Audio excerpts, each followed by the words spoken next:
Hello, my name is William Kent, and today I'll be talking about persuasive metalanguage. These are the words that you would use when you're writing an analysing argument essay.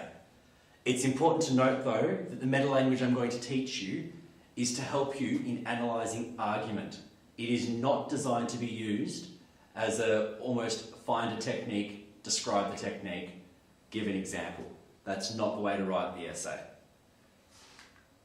The metalanguage, I'll run you through a technique list with some weaker words or weaker techniques, technique lists that involve stronger things. I'll talk about all the appeals, and I'll give you lots of examples and explanations. For the weaker ones, alliteration, inclusive, exclusive, and emotive language, pun, similes and metaphors, establishing credentials, rhetorical questions, repetition. These first 9 you would only be using if the author is really going deeply into it, or if you are really struggling to find other ways to analyse the argument. Analogy is a bit stronger, but still is included, in my opinion, in the weaker techniques list. These ones here are valid to analyse. However, if you are analysing them, it usually means you're struggling and you've used up all you can find from the stronger list. The stronger list involves anecdotes, personal attacks, rebuttals, hyperbole, connotation, evidence, hypothetical scenario, stereotypes and generalisations, expert opinion, and of course tone. Notice how tone is capitalised. It is the most important of the list, and you will need to be mentioning that every single paragraph, as I discuss in the video on analysing argument essays. Through the appeals, we've got an appeal to common sense, patriotism, fear, family values, justice, being modern and up to date, and finally an appeal to hip pocket nerve. With all of these techniques and appeals, I will run you through 3 things: the definition, what it actually is, an example, plus the effect on the audience. This here, the effect on the audience, is where all the marks are. You need to be able to, in an essay, not just name an appeal and define it. You need to be discussing how does that argument affect the reader. We'll start off with alliteration. Repetition of the first letter in 3 or more words. Things like sneaky snakes slowly slide south. This one here, smart students study on Saturdays and Sundays. Notice how we've got the word on and that breaks the cycle or the chain. Don't worry, that still definitely counts as alliteration. This is memorable, sticks in the reader's head, and is typically used in headings. Inclusive language is language that includes. It includes both the writer and the audience as one larger team. For example, words like us, we, our classroom is a safe place. We need to support the homeless. This makes a suggested course of action more desirable because it will benefit the group. It includes the writer and their suggestion as part of the group. Exclusive language, the exact opposite. It creates distance between 2 groups, and we use it with words like I, you, mine, me, or yours. I don't want to get involved in your personal problems. I am better than you. Creates division. Creates a separation between something that could be good and something that could be bad. Emotive language, language that is designed to make you feel strong emotions, usually through connotations, and they are usually adjectives. Brave grandma saves abandoned orphans. It's not just woman saves child, it's a brave grandma. The orphans, not just a child, they're orphans and they've been abandoned. All emotive words. Infant found in filthy, flea-infested crib. Filthy, proofreading is important. Flea-infested, adjectives that are designed to stir emotions. Helps to create a targeted emotion in the reader. Pun, play on words. Usually when 2 things mean the same. Like the right stuff, if I was to write an article about my English group, the right stuff because they do a lot of writing, but they also have the correct ingredients. Or If you had an article on a head transplant being successful, could be how to get ahead. Pun, play on words. It's entertaining. This is always used for non-serious things. Similes and metaphors, you compare two things as being the same, metaphor, or two things as being similar, simile. He is a giant, metaphor, or hungry as a horse, simile. These two are similar, hungry as a horse, one and the same, metaphor. This easily creates a mental framework for the reader, could be either positive or negative. Establishing credentials, you give your own qualifications. Why are you an expert on the opinion, or why are you an expert on the issue? The more of an expert you are, the more your opinion should be respected. As your doctor, I recommend. Or, when I was raising my 7 children, I found that this brand works best. Sets you up to be an expert and worthy of being listened to. Rhetorical question, a question that does not need an answer because the answer is obvious. It's not just any time there's a question mark, it's when the writer has set up the answer as being obvious. I get 1 and he gets 2. Is that fair? Of course it's not fair. That's the answer because the writer has set it up so that you must answer that way. This leads the audience to a particular conclusion while making it seem like it was their choice to decide that, making it seem natural and logical. Repetition, saying the same thing over and over again. This is usually the important information or the bits of evidence or the numbers that must be maintained, or retained, I should say. Makes the word or phrase memorable. Analogy, comparing two situations. This creates an easy to understand comparison in order to illustrate a point. For example, school is like a prison. You are told where to be and at what time, and the outfits are all horrible. An anecdote, a personal story that is used as evidence. It might be fictional.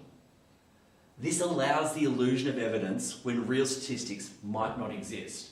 So it allows you to have evidence when you already lack evidence. It also makes the problem personal and relatable. For example, one time I taught a student who fell back from rocking on their chair and they died.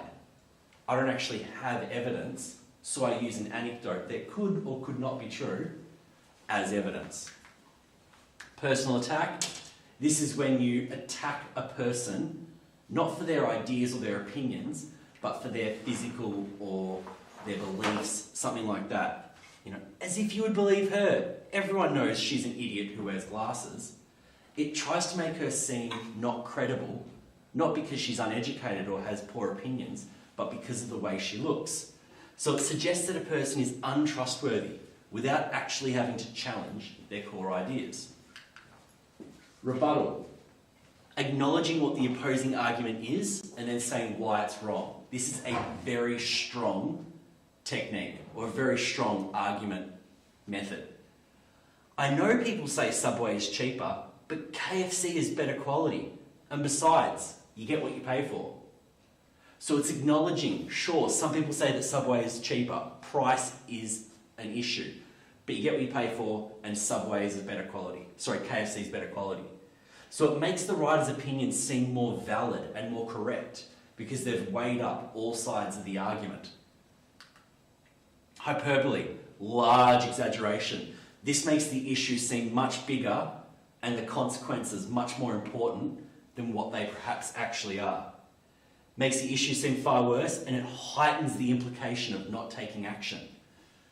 If we don't do something about the calcium in milk, children will die. They probably won't, but it shows the reader this is an important issue, or at least it tries to position the reader to view it as important. Connotation. This is when words have an associated emotional meaning. It can be positive or it can be negative. For example, my maths teacher was a real Nazi. Nazi has strong negative connotations. People don't picture Nazis as playful, lovable people. They're strict, unrelenting, and they're not nice. The opposite. My wife is an angel.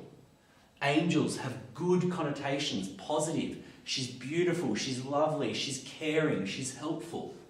strong negative connotation, strong positive connotation. Evidence, facts, figures, stats, graphs, makes it seem like your opinion is supported by truth and as such is the only logical opinion. 4 out of 5 doctors recommend, 57% of students agree that, makes it seem like your argument is logical.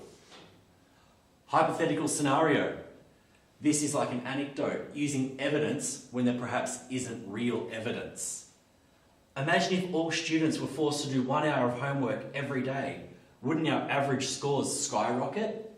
So it's trying to get you to agree with what I'm saying, giving you evidence that doesn't actually exist. It illustrates a point using a situation that will likely never happen.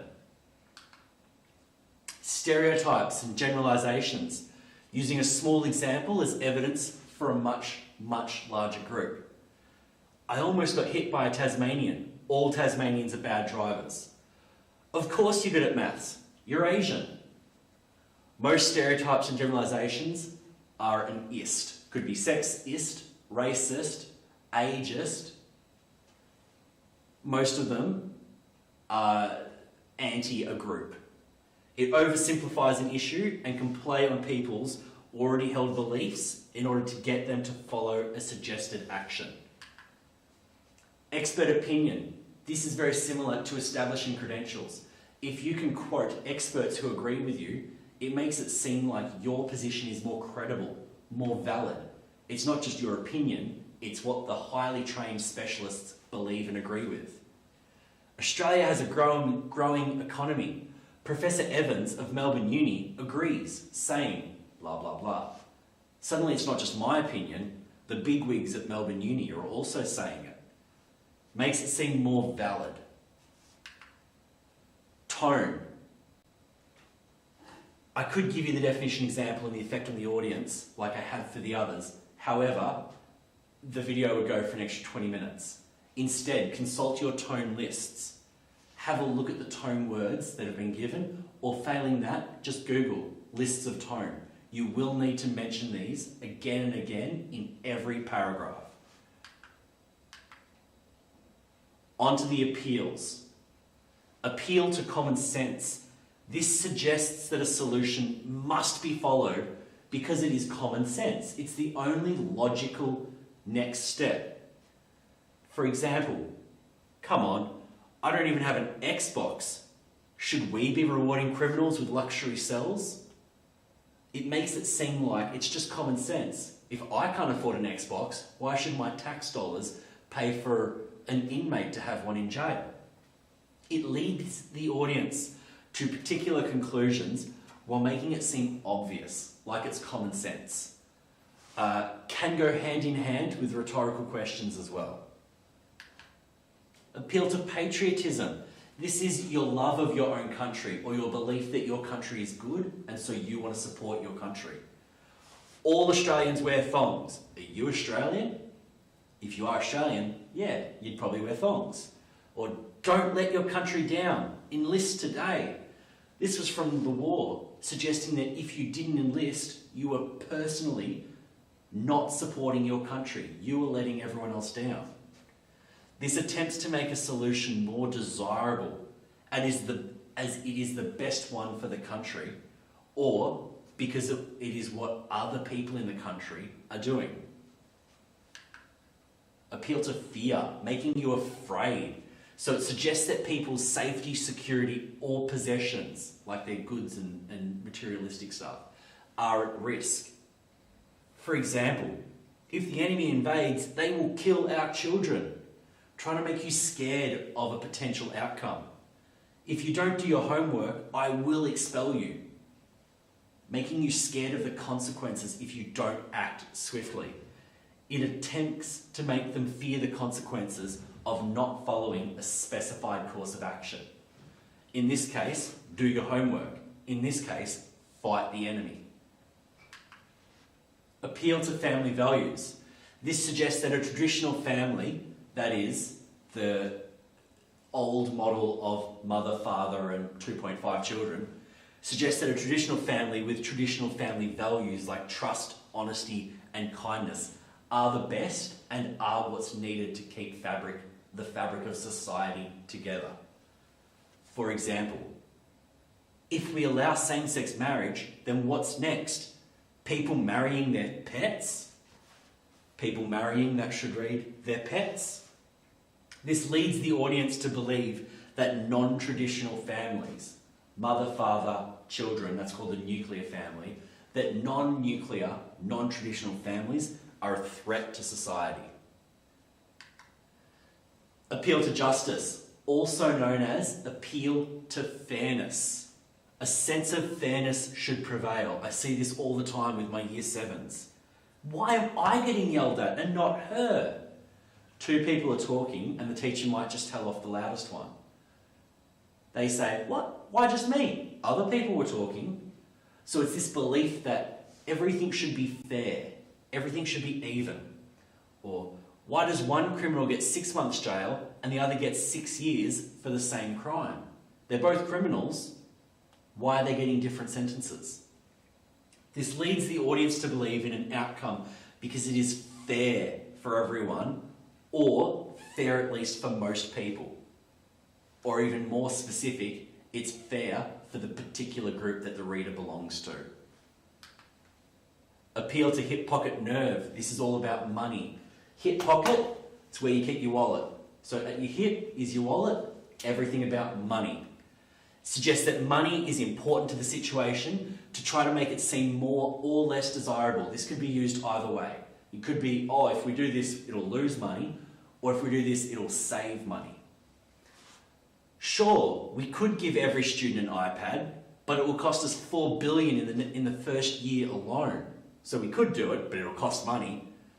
Or the other way, if you install solar panels, the electricity bill will halve. Do this, save money. People have a tendency to want to avoid wasting money and to make more money.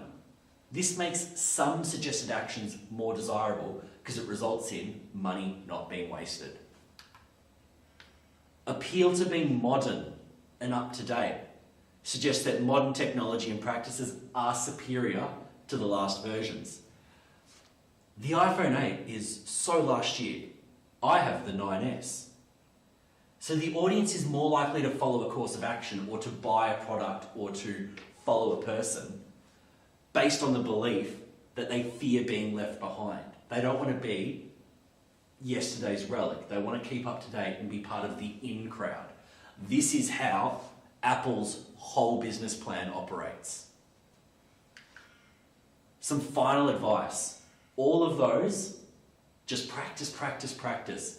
Create a list, use this document, use the document your teacher gives you, create a list and put it somewhere where you will see it all the time. Memorizing those takes no effort. It's like song lyrics off the radio. Even if you hate the song, you remember it because you hear it so often. If you put that list up somewhere, every time you see it, it's getting stuck in your head. Practice, practice, practice. When you are using them in an essay, do it under timed conditions, and as always with everything, don't forget to plan and proofread. That is Metalanguage for Analysing Argument. Again, I am William Kent. Thank you.